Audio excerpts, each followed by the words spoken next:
Hi, Sandy here and welcome back to my channel. Today I'm playing with the O Canada Global Adventure release from Catherine Pooler as part of the O Canada YouTube Hop. I'm making two cards today and sharing a simple way to add two colors to a solid stamped image. Let's start with this adorable little beaver. I'm loading him into my MISTI and I'm going to ink the entire stamp with over coffee. I'm going to zoom in here so you get a little bit of a closer image of this cute little guy. Okay, so next I'm going to take the s'mores and I'm using a sponge dauber and I'm just going to add the darker brown ink just around the outside edge of the image.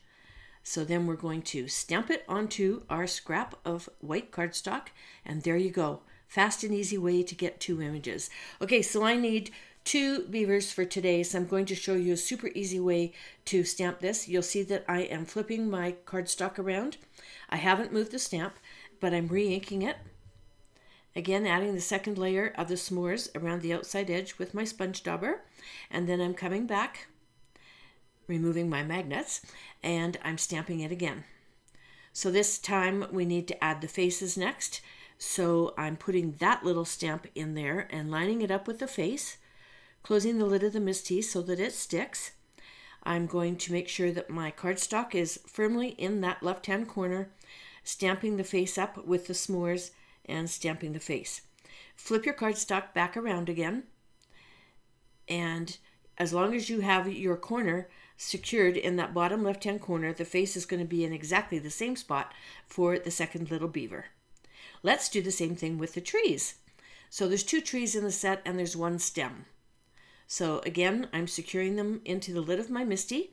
This time I'm going to be using two greens, grass skirt and deck the halls.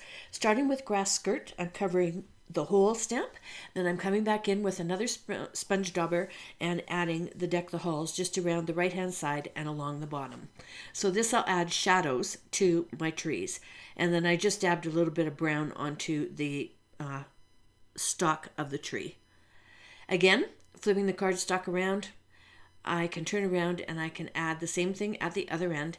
And this also helps when you're doing your die cutting because you can do multiple die cutting at the same time. Sorry, my camera's zooming in and out.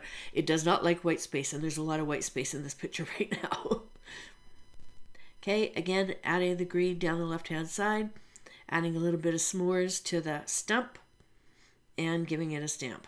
And I need a couple more trees, so what I'm going to do is just clean off my stamps here, and I'm going to move them so that they're up above the beavers. Again, I'm using just one sheet of paper for all of the little pieces that I need for both of my cards.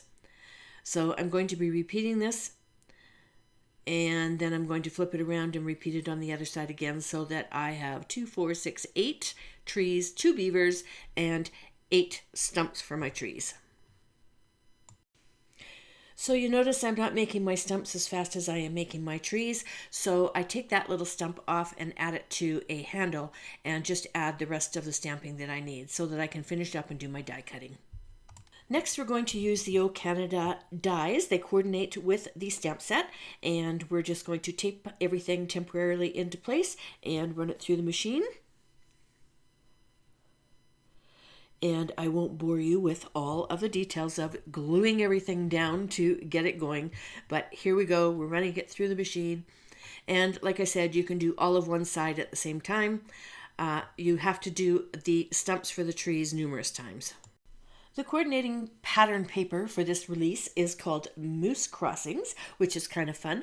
And I'm using this piece as my card front for my first card, attaching it to a top folding A2 white card base.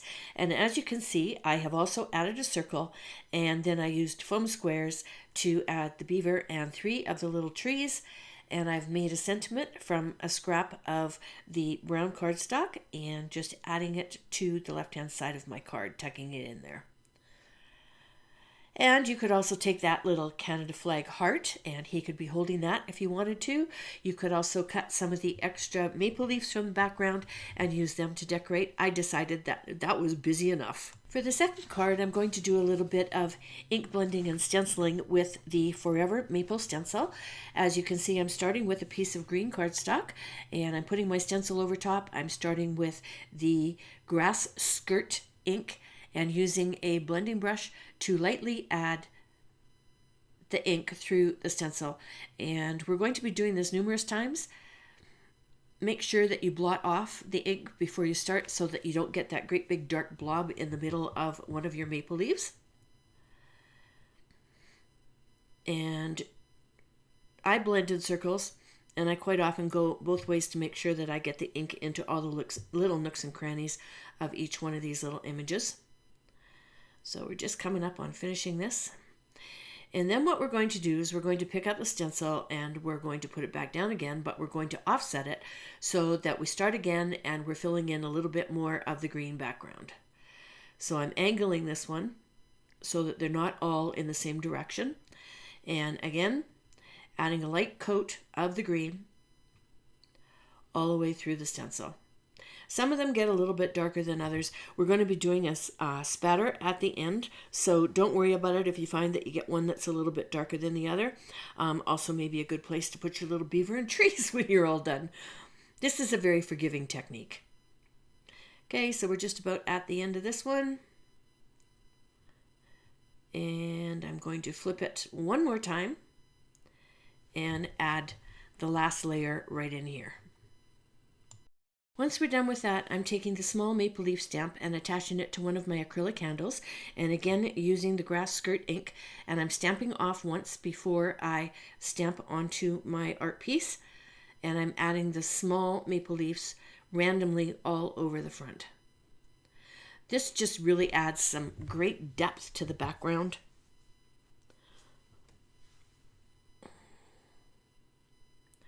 It doesn't take too long. Make sure that you rotate the stamp so that you do not have them all pointing in the same direction.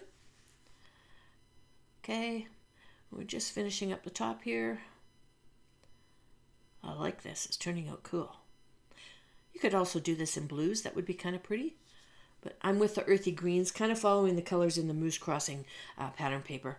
Okay, so we have an acrylic handle that I just put a whole bunch of ink on. I'm spritzing it with water to dilute it, and I'm going to use my watercolor paintbrush, and I'm going to splatter all over this card front. And once you have enough on there, you're going to let it dry before we start putting this card together.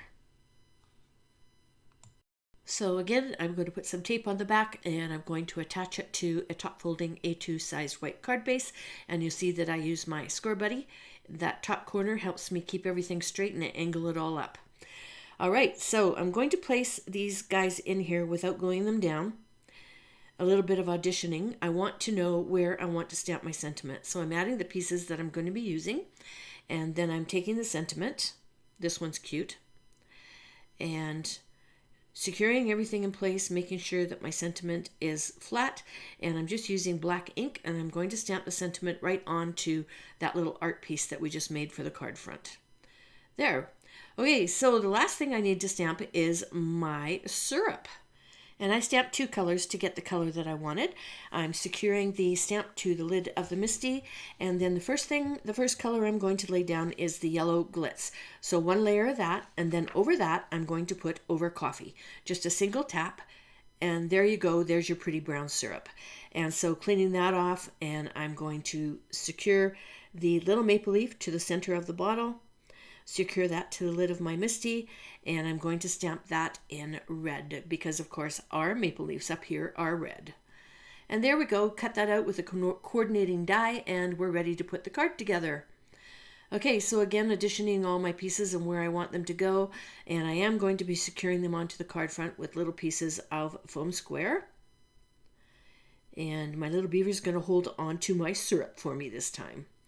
There we go, just like that. Add a bunch of foam squares to the back, and we're ready to lay this little puppy down. Beaver first, then the syrup, and then we're going to position the three trees. There's two that are going to go behind the little beaver, and then one off to the left. I like things in threes. It helps to balance out your card. Okay, that one up top. And as you can see up in the top right hand corner, I tried the syrup in a few different colors. One just glitz and one just in red, but I really like the brown because that's how we get our syrup here in Canada. They're in clear bottles and you can see the brown syrup. So here you go. Here's the 2 cards that we've created today. Underneath this video, you will find links to everything that I've used for cards today, as well as a link over to my blog where you can get the complete written instructions on how we created the card. If you enjoyed today's video, please consider giving me a thumbs up. And until next time, toodles!